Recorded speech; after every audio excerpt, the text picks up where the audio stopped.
I feel like the first person to criticize Disney whenever they do something really dumb, like, in my opinion, the pressuring for more control of Spider-Man. But this is something really cool that they've done. Yeah, they're not all bad. No, absolutely not. And they make amazing stuff. They really do. So Disney Plus is actually going to be a really good deal. Honestly, if you are a fan of Marvel at all, if you're a fan of Star Wars at all, or even one of those two things, this is a fantastic deal. And other than just the properties, we now have confirmation of the actual price, and we've had this for a little bit, that it's about $7 a month. And my discrepancy is that it's cheaper if you buy a full year of it, so my understanding is the $7 a month is if you've bought in the 12 months. One of the problems with covering news is if you sit on it for too long, things change. So, in the time that I recorded this, between then and uploading it, we've also gotten more clarification on the price. So, it's actually about $5.83 if you pay for a full year. And that's something that we knew. I'm just bad at math. And $7 a month is actually just the monthly fee. On top of that, you also have the fact that you can get a better deal if you're a member of D23, and that's the Disney fan club. So if you're a member of D23 for a limited time only, going until September 2nd of 2019, you're able to sign up and save $23 per year on the 3-year Disney Plus subscription. So you lock yourself in for 3 years, and you're paying about $4 a month.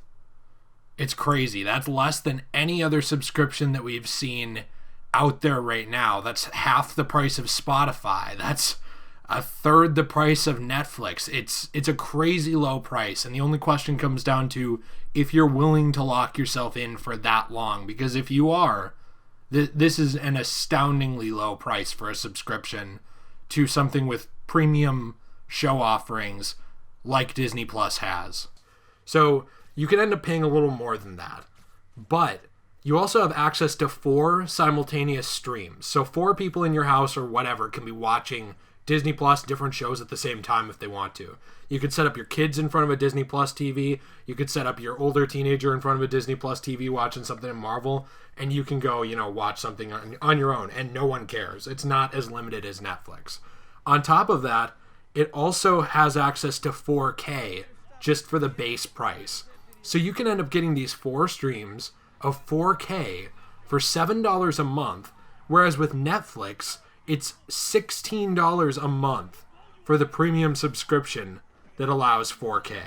And that one also has 4 simultaneous streams, so I think that's worth mentioning. But it's like double the price. It's actually more than double the price. Yeah, it's a crazy deal, and the thing is, the content that you're getting with it, I think, is even, justifies spending $7 a month, even more so. Because, like, looking at what we're getting, this was just released recently. You did a video about the Obi-Wan show that's coming. The Ewan McGregor's coming back. That's huge. They just announced Miss Marvel, Moon Knight, and She-Hulk shows. Yeah. And obviously we've run through the other shows before. Even the Mandalorian. Yeah, like that just came out too. Yeah. It just got its big trailer reveal of like more footage of it, and it's looking like a Western version of Star Wars. It's like Mad Max meets Star Wars. This is how a lot of people are describing it. I would argue that there's shows on here that justify the price tag for just that show. Okay. Yeah. Honestly. If you're a big Star Wars fan and you just wanted to watch The Mandalorian, it'd almost be worth the $7 a month for a few months just to watch that. Well, yeah, and then all of the Marvel stuff that you're getting on top of that. I mean, all of the shows like WandaVision, Bucky and the Winter Soldier, or whatever it's called. Falcon and the Winter Soldier, yeah. But, I mean, just stuff like that. There's a ton of Marvel shows coming. They're bringing the movies, I mean, if you wanted to wait even beyond the first year, because after the first year, they're bringing more movies in. And more shows. Because this is starting in November, obviously. But the thing is, since a lot of these shows are coming out in 2020, they're not going to be out until next year. No, this will be kind of like the bare bones version of it at first, and then they're just going to keep adding to it, which is great. But like within a year, you'll have Toy Story 4 on there. You'll have Endgame in there in November. Then they're going to add some of the newer Marvel movies, but they'll start out with Captain Marvel, Iron Man 3, and Thor: The Dark World. And then in Star Wars wise, we're going to get the first 2 trilogies, The Force Awakens and Rogue One. Well, and also The Mandalorian is coming either at or shortly after launch. Like, it's supposed to be this year. So relatively close then. Yeah. So yeah, there's still, obviously, that's a lot of content to get right away still. And to be able to stream it in 4K, I think, is the big thing. Because having it in 4K, it's almost becoming standard now to have a 4K TV. The prices are now coming to a point where they're somewhat affordable to get, or like, you look at 8K TVs now, and we just saw one today for $7,000. So yeah, that was crazy. And I pulled out my wallet and I bought it right there. Yeah, Because I'm a rich YouTuber. Yeah, it was great, dude. Who makes tons of money off his ad-free videos. I can't believe I get to hang out with you. See, it's super cool. I won't buy you anything. Okay. Yeah, there's just a lot here to justify the price, which I'm surprised that we're saying, because I remember when they announced Disney Plus, I was not interested in it at all. I was, just because I know everything. It feels like Disney owns everything. So I was like, well, to have everything on there, I mean, just to be able to, but I don't know if this is true, but I'm sure it is, where you can just download a show if you want, or like a movie, and just watch it on like a plane or a road trip. That's super cool to be able to do that, that's a very little known feature with a lot of these streaming services, is that you technically can do that. But most people don't utilize it. So I'm not sure how Disney Plus will make use of that or not. Yeah. I would assume there'll have to be a way to do it, because you go on a plane, you can't really be on the Wi-Fi the whole time. Exactly, so yeah.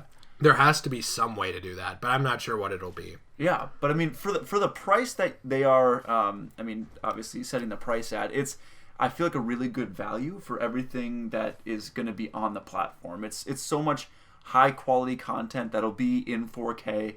They're bringing new stuff in as well, so it's not just like, oh, here's all of our old stuff, pay for access to it. Here's a bunch of new shows. I think they're doing movies as well. They're doing like shorts from Toy Story that I saw, just like really short animated movies with like Forky. So they're doing brand new content and making this platform something very interesting and something to like look forward to. So they're really just kind of, I'm not going to say by any means that they're taking over the streaming industry, but they're really offering a lot of really good content that they're I think making people are a going to huge gravitate mark towards. Yeah. You know what I mean? Yeah, they're making a big dent in the streaming industry, I think. Because Netflix does have some exclusive stuff that's really good, but I don't think their lineup is as all-star as this, really. No. Or at least it wasn't when they started, for sure, like pumping that stuff out. Right. So I'm not sure how this will... I'm sure it will compete with Netflix. I don't really think we'll ever see Netflix go out of business.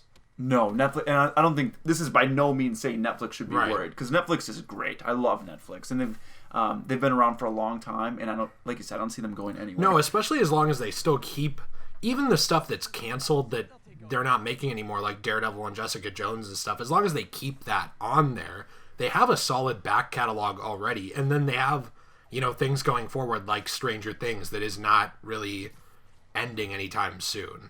Well, or Black Mirror. I thought it was going to get another season or two. I think they'll just get 1 or 2. So, I mean, they were thinking 4 or 5 max. But, okay. I mean, still, it's a great platform with a lot of original content that a lot of the times is great. Like, they've had some even good movies on there that are getting tons of views in the first weekend. And documentaries, too. Yeah. It just has a pretty wide variety of stuff. I know it's kind of a meme that every year you go on Netflix and there's less stuff. And in some ways there is. But it's becoming more of a catered, like, streaming service of like, we have these things, kind of like what Disney Plus is going for. Right. I do think this means though that the days of 1 or 2 streaming services having everything is kind of coming to an end. It's fragmenting a lot, and I think for consumers that's a good and a bad thing. Like, if you are just a fan of Disney, well then for $7 a month you have your entertainment. But if you're a fan of Disney, you're a fan of Stranger Things, you're a fan of the Warner Brothers properties like DC, this is gonna get expensive over time. Amazon Prime, Hulu. Yeah.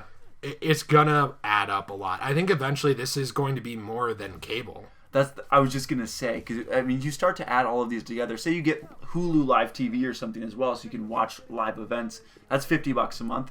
Add in Netflix, this Disney, Amazon Prime. It does get up to potentially $70, $80, $90, depending on kind of what your package is, I guess. Well, and I think it would be a lot more too if you've got like the Netflix 4K, right? And then if you're starting to up it to like premium, like Hulu TV, and with no ads. Given, I think you're getting a lot more than cable. You're getting instant access to whatever you want, right? But nonetheless, it's getting up there because, like you said, it's so fragmented. So we're getting such a wide variety of things that are great because it's all very entertaining. It's for the most part, good content, but it's all over the place. So you have to pick and choose what you want almost. It's also encouraging in a way the cycling through streaming services problem that they've had, where it's like, okay, I'm going to get Netflix and watch this season of Stranger Things and this new season of Black Mirror. I'm going to have it for 2 months and then I'm going to go back to Disney Plus. Like, a lot of people do that now because it's like, I can't justify to hold on to this. And it's not a contract, year-round. so you can just cancel and join up whenever you want. If you are monthly, you can cancel at any time. Yeah. If you're yearly, you're just locked in for that year. You don't get your money back, but if you're monthly, you can. So, I don't know. It's an interesting future for entertainment, I think, too. And I'm surprised to be saying that I think this looks really good and like something I really want to check out. Because I didn't before, but now I'm really on board. If this MCU stuff, especially that, is up to par with the movies we've gotten, and the Star Wars stuff is up to par with where the movies should be, where I think they were at Force Awakens, I'm totally down for whatever you want to put out there. Totally agree. For the price, too, and for 4K, and to have multiple screens to do it on, yeah, I think it's a good value from what we've seen so far. So, yeah.